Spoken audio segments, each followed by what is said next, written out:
नमस्कार दोस्तों, मैं सत्येंद्र सिंह। ओपन पोस्ट में आप सबका स्वागत है। ओपन पोस्ट में आज मैं बात करने जा रहा हूं कि महाराष्ट्र में 2024 के जो विधानसभा चुनाव हो रहे हैं, क्या इन चुनावों में 1995 रिपीट होने जा रहा है? दरअसल यह बात तमाम सारे सोशल मीडिया प्लेटफॉर्म्स पे, मीडिया मंचों पे, अखबारों में इस बात की चर्चा है कि 2024 के चुनाव परिणाम 1995 की तरह होंगे।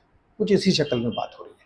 दरअसल वो लोग जो यंगस्टर्स हैं, जो 1995 को नहीं उन्होंने देखा है या उसके बारे में नहीं जानते हैं, तो उन्हें पहले बता दें कि 1995 में बेसिकली उस समय कांग्रेस की सरकार थी महाराष्ट्र में। शरद पवार मुख्यमंत्री थे और चुनाव होने के बाद कांग्रेस पार्टी को विधानसभा में 80 सीटें मिली थी और भारतीय जनता पार्टी और शिवसेना पहली बार पावर में आई थी, सत्ता में आई थी। मनोहर जोशी महाराष्ट्र के मुख्यमंत्री बने थे। तब उस वक्त शिवसेना को लगभग 73 सीटें मिली थी विधानसभा में और भारतीय जनता पार्टी को 65 सीटें मिली थी और निर्दलियों के 14 निर्दलियों के भरोसे भाजपा सेना की सरकार बनी थी। तो जब 1995 की बात की जा रही तो उसके पीछे दो तरह की मंशा है। एक तो वो लोग हैं जिन्हें लगता है कि ये हिंदुत्व की राजनीति की बात कर रहे हैं कि उस वक्त जैसे हिंदुत्व पावर में आई थी, उस तरह से 2024 में हिंदुत्व या भारतीय जनता पार्टी के जो महायुति की फोर्सेज हैं वो पावर में आएंगी। यह बात भी कुछ लोग कर रहे हैं, लेकिन बेसिकली ये अलग बात है क्योंकि तब कांग्रेस की सत्ता थी। इस वक्त तो महायुति की ऑलरेडी सत्ता है, हिंदुत्व सत्ता में है, तो वो बात कहीं ना कहीं जस्टिफाइड नहीं है उस तरह से 1995 की बात। दूसरी बात जो है निर्दलियों के रूप में है कि भाई उस वक्त 45 निर्दलीय चुनकर आए थे विधानसभा में और इस बार भी लोग मान के चल रहे हैं कि शायद विधानसभा में निर्दलियों की काफ़ी बड़ी संख्या हो और अगली सरकार को बनाने में निर्दलियों की बड़ी भूमिका हो। मान के चला जा रहा है कि इनमें से कोई भी गठबंधन, महायुति और महाविकास आघाड़ी, कोई भी गठबंधन शायद बहुमत के आंकड़े को न छू पाए।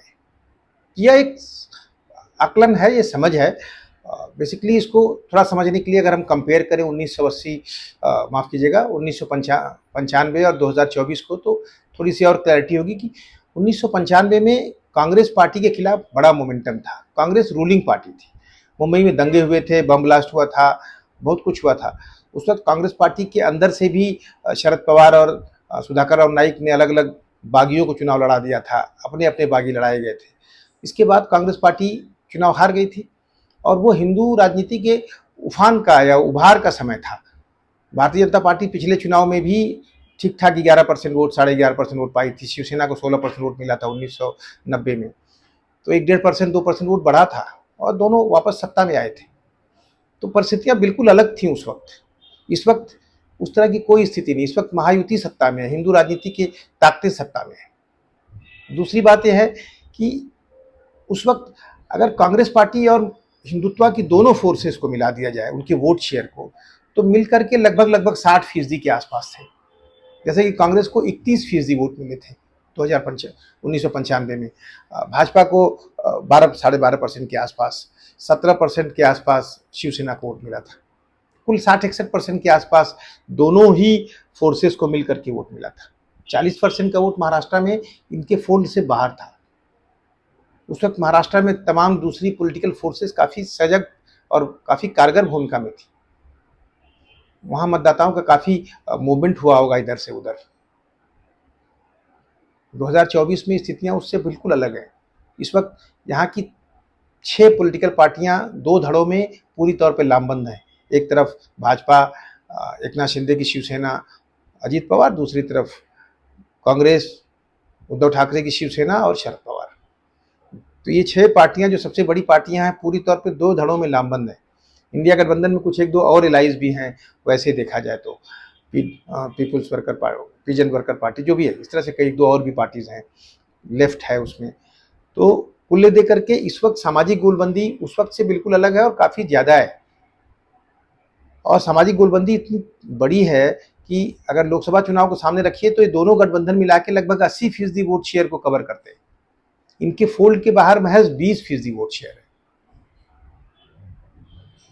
या यूं कह लें कि महाविकास आघाड़ी और महायुति के फोल्ड के बाहर जो पॉलिटिकल फोर्सेस हैं वो बहुत बड़ी ताकत नहीं है।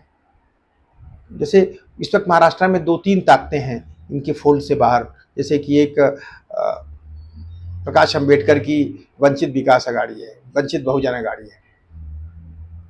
आज उनकी पॉलिटिकल ताकत बहुत कमज़ोर हुई है। लोकसभा में भी उनके लोग अच्छा नहीं कर पाए, खुद प्रकाश अंबेडकर लोकसभा नहीं पहुंच पाए। दलितों में उनकी पैठ कमज़ोर हुई है, दलितों के मुद्दों को ठीक से नहीं उठा पा रहे हैं। उनके ऊपर एक तरह से बीजेपी को हेल्प करने का या महायुति को हेल्प करने का टैग लग रहा है, या पहले भी लगा था। तो दलित राजनीति की गोलबंदी भी उनके आसपास नहीं है, दूसरे समाजों की गोलबंदी नहीं है। वो कुछ एक सीट निकाल सकते हैं जहाँ पे कुछ ठीक ठाक सोशल कॉम्बिनेशन मिल जाएगा उनको। उससे ज़्यादा उनकी बड़ी भूमिका नहीं है महाराष्ट्र में, बावजूद इसके कि लगभग 10-12% दलित वोट है, 12% के आसपास। उसमें भी उनकी पैठ बहुत छोटे हिस्से में है। दूसरा, बच्चू कडू और राजू शेट्टी और छत्रपति जी की जो पार्टी है, वो जो गठबंधन है, परिवर्तन का जो मंच है, परिवर्तन महाशक्ति या क्या है, वो जो है एक फोर्स है, वो भी 2-4 सीटों से ज़्यादा नहीं निकाल सकते हैं। कुछ एक लिमिटेड कॉन्स्टिट्यूएंसीज में उनकी अपनी पकड़ है। राज ठाकरे एक पॉलिटिकल पार्टी के रूप में उनकी एमएनएस जो है पूरे महाराष्ट्र में लड़ रही है, या जिन भी सीटों पे लड़ रही है। राज ठाकरे एक पॉलिटिकल फोर्स हैं। 2009 में उनको लगभग 13 विधानसभा की सीटें मिली थी। आज राज ठाकरे की स्थिति वो नहीं है। 2019 में उनको 1 विधानसभा की सीट मिली थी। उनकी पॉलिटिकल ताकत बहुत कमज़ोर हुई है। और महाराष्ट्र में राज ठाकरे के पास कोई पॉलिटिकल सामाजिक गोलबंदी नहीं है। राज ठाकरे का जो वोट है उनके अपने व्यक्तिगत उनको पसंद करने वालों का वोट है। कोई राजनीतिक तीव्रता उनके विचारों में इस वक्त नहीं है।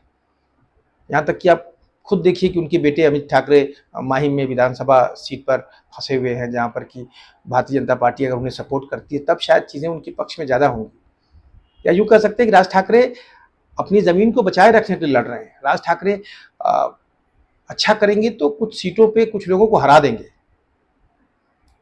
अगर निकाल भी पाएंगे कुछ सीटें, तो कुछ एक सीटें, 2-4 सीटें निकल जाएं, वो बहुत बड़ी बात होगी। इससे ज़्यादा कुछ नहीं होने जा रहा राज ठाकरे के आसपास।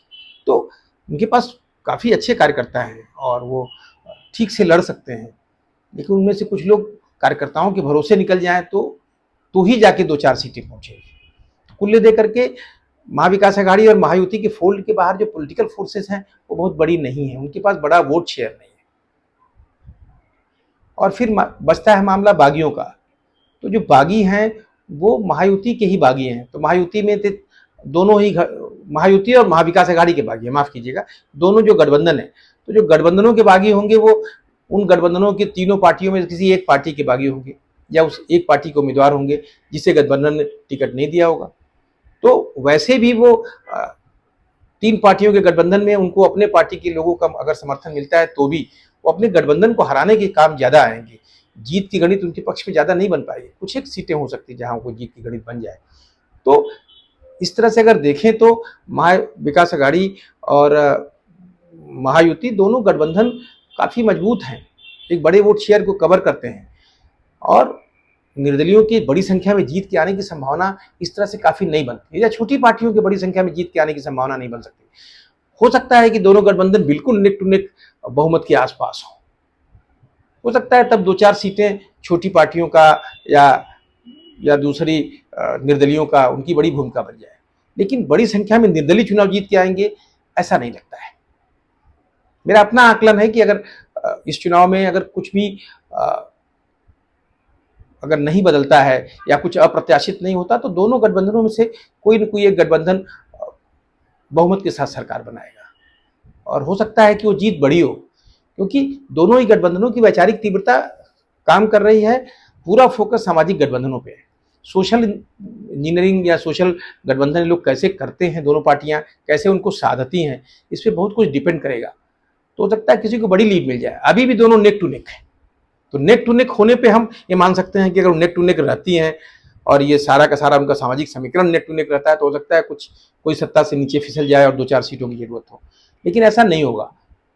सामाजिक समीकरणों को साधने में दोनों कोशिश कर रहे हैं, जो बेहतर ढंग से साध पाएगा हो सकता है कुछ बड़ी बढ़त की तरफ बढ़ जाए। और मेरा अपना मानना है कि महाराष्ट्र में जो सरकार बनेगी बहुमत की सरकार होगी। वैसे ये मेरा आकलन है, होने को कुछ भी हो सकता है, ये मेरी अपनी समझ है। बहरहाल बात करेंगे किसी और विषय पे, तब तक के लिए नमस्कार।